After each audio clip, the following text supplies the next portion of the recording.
Hello friend, आजच्या सेक्शनमध्ये पाहणार आहोत basic concept of the chemistry for eleven science student. त्याच्यामध्ये एक एक्सप्लेन कन्सेप्ट मोल फ्रॅक्शन. मोल फ्रॅक्शन म्हणजे काय, ही कन्सेप्ट कशी तुम्ही एक्सप्लेन करू शकता. मोल fraction is way expressing the concentration of the component in mixture. It represents the ratio of the number of moles one specific component to the total number of moles all components in mixture. Mole fraction काय करते तर concentration components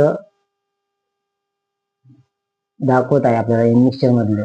okay, आणि represent काय करते तर ratio of the number of moles one specific component.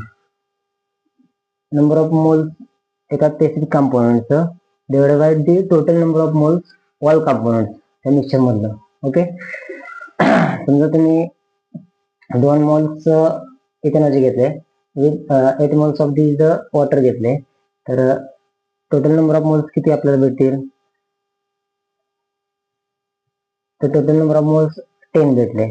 Okay, formula काय mole फ्रॅक्शनचा, mole fraction is equal to X is equal to N A. N A म्हणजे स्पेसिफिक कंपोनेंट दिस मिक्सचर आणि N total म्हणजे total number of moles this mixture. Okay, X इथेनॉलचा कसा काढू शकतो आपण mole fraction, 2 divided by 10 is equal to 0.2. Mole fraction of the वॉटरचा कसा काढू शकतो, 8 divided by 10 is equal to 0.8. आता टोटल त्या मिक्सचरचा मोल फ्रॅक्शन किती येणार आहे, 0.2 प्लस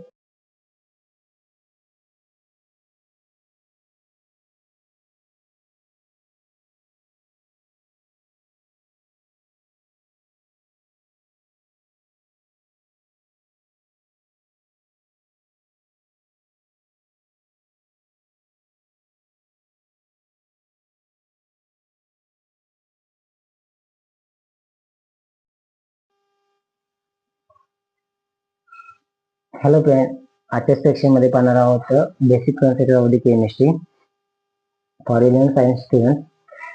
त्याच्यामध्ये एक एक्सप्लेन दी कन्सेप्ट मोल फ्रॅक्शन.